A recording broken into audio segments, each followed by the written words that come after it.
এই আবেদ আলী নাকি ড্রাইভার ছিল সঙ্গীত শিল্পী তাহসান খানের।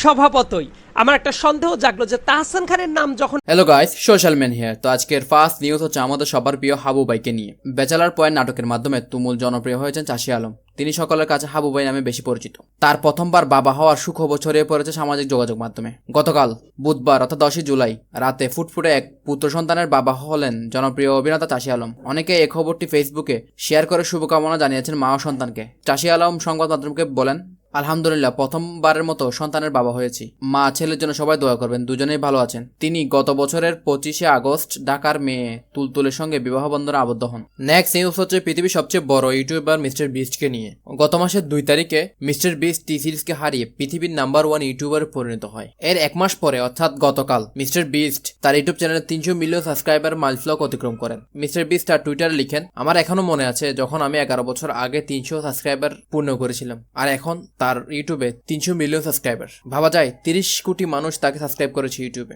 So many congratulation two mister beast.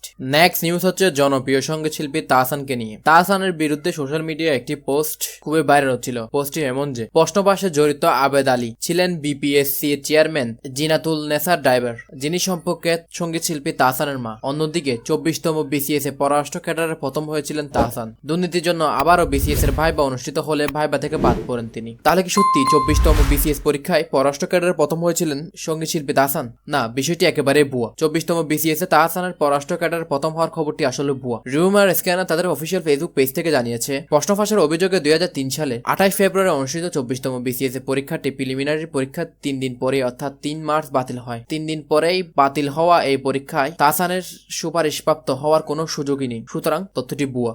সঙ্গীত শিল্পী তাহসান খানের মায়ের সাথে আবেদ আলীকে রিলেট করে গুজব ছড়িয়ে এবং ছোট চোর ড্রাইভার আবেদ আলীকে সবচেয়ে বেশি ফোকাস করে পাবলিকের অ্যাটেনশন বিভিন্ন খাতে ডাইভার্ট করে পিএসসির বড় চোরদের কিভাবে আড়াল করা হচ্ছে তথ্য উপাত্ত সহ একটি ভিডিওর মাধ্যমে তা সকলকে জানিয়েছেন জনপ্রিয় social media personality Saeed Abdullah. চলুন দেখে আসি ভিডিওতে তিনি কি গুরুত্বপূর্ণ পয়েন্ট বলেছেন এই বিষয়ে। তো পাবলিক সার্ভিস কমিশনের বিগত 12 বছরে যে অসংখ্যবার প্রশ্ন ফাঁস হয়েছে সেটা নিয়ে একটা বেসরকারি টিভি চ্যানেল একটা তদন্ত প্রতিবেদন প্রকাশ করেছে, এবং তারপর থেকেই খেয়াল করে দেখলাম যে শাক দিয়ে মাছ ঢাকার একটা অপচেষ্টা করানো হচ্ছে। মানে বিভিন্ন ছোটখাটো ইস্যুকে এমনভাবে হাইলাইট করা হচ্ছে যাতে করে মূল ইস্যুগুলো এবং দায়ী যে মূল ব্যক্তি আছে তারা যাতে আউট অফ ফোকাস হয়ে যায়।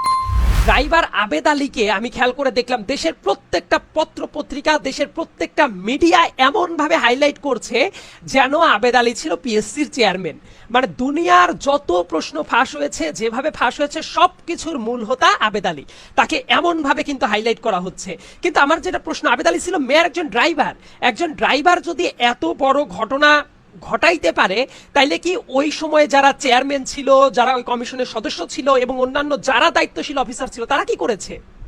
নাকি ব্যাপারটা এমন যে অন্য সবার দোষ ঢাকতে গিয়ে এই আবেদ আলীকে নিয়ে কন্টিনিউয়াসলি 24 ঘন্টা আলোচনায় সবাইকে মত্ত রাখা হচ্ছে যাতে করে মানুষ আবেদ আলীর কাজকর্মটাকেই মনে রাখে, অন্য সবাইকে ভুলে যায়? হতে পারে না? আর 3 নাম্বার আর একটা গুরুত্বপূর্ণ ব্যাপার যেটা বলার চেষ্টা করছি, এর ভেতরেই হঠাৎ করে একটা গুজব রটলো এই আবেদ আলী নাকি ড্রাইভার ছিল সঙ্গীত শিল্পী তাহসান খানের। স্বভাবতই আমার একটা সন্দেহ জাগলো যে তাহসান খানের নাম যখন আসলো তার মানে পাবলিক অ্যাটেনশন পুরোপুরি কিন্তু তাহসান এবং তাহসানের মা কেন্দ্রিক আলোচনায় ডুবে যাবে। আসলে কি ব্যাপারটা তা ছিল? তাহসানের মা ডক্টর জিনাতুন নেসা তাহমিদ, উনি কিন্তু এই সরকারি কর্ম কমিশনের চেয়ারম্যান ছিলেন 2002 সাল থেকে শুরু করে 2007 সালের মে মাস পর্যন্ত। উনি 8ম চেয়ারম্যান ছিলেন। এবং আবেদ আলী যে উনি চাকরিতে ঢোকে হলো 1997 সালে এবং উনি চেয়ারম্যানের ড্রাইভার হয় 2013 সালে। তার আগ পর্যন্ত উনি চেয়ারম্যানের গাড়ি ড্রাইভ করতেন না। এবং উনি যখন চেয়ারম্যানের গাড়ি ড্রাইভ করে ওই মুহূর্তে চেয়ারম্যান ছিলেন কে? ওই মুহূর্তে চেয়ারম্যান ছিলেন এটিএম আহমাদুল হক। এটিএম আহমাদুল হক 2013 সালের ডিসেম্বরে যখন চেয়ারম্যানের পদটার মেয়াদ যখন শেষ হয়, তারপরে 2013 সালের ডিসেম্বর মাসে নতুন দায়িত্বে আসে কে? একরাম আহমেদ। এবং একরাম আহমেদ 2016 সাল পর্যন্ত চেয়ারম্যান ছিল। এবং 2014 সালে একটা পরীক্ষা হয়, সহকারী মেইনটেনেন্স ইঞ্জিনিয়ারিং একটা নিয়োগ পরীক্ষা হয়, এবং সেই পরীক্ষায় প্রশ্ন ফাঁসের অভিযোগে ওই একরাম আহমেদের আমলে 2014 সালে চাকরি চলে যায় আমাদের ড্রাইভার আবেদ আলীর। তার মানে আবেদ আলীর চাকরি চলে গেছে আজ থেকে 10 বছর আগে। তো আমাদের চ্যানেল 24 এর প্রতিবেদনের দিকে যদি আবার তাকাই, বলা হচ্ছে বিগত 12 বছরের প্রশ্ন ফাঁসের নিয়ে তাদের তদন্তটা করেছে। তো আবেদ আলী 10 বছর আগে চাকরি চলে গেছে, সেইটাকে নিয়ে এসে সবচেয়ে গুরুত্বপূর্ণ ব্যক্তি বানিয়ে ফেলা হচ্ছে এবং আবেদ আলীর পরিচয়টাকে মানে জাস্ট পাবলিকের কাছে খাওয়ানোর জন্য তাহসান খানের নাম নিয়ে আসা হলো, তাহসান খানের মায়ের নাম নিয়ে আসা হলো। ইনফ্যাক্ট তাহসান খানের মা 2007 সালেই তার চেয়ারম্যানের মেয়াদ শেষ হয়ে গেছে, আর আবেদ আলীর কেস ধরা পড়েছে 2014 সালে। মানে পুরোটা গুজব ইচ্ছাকৃতভাবে রটিয়ে দেওয়া হয়েছে যাতে মানুষের কনসেন্ট্রেশন ডাইভার্ট হয়ে যায়। এবং এই কাজটা কেন করা হচ্ছে?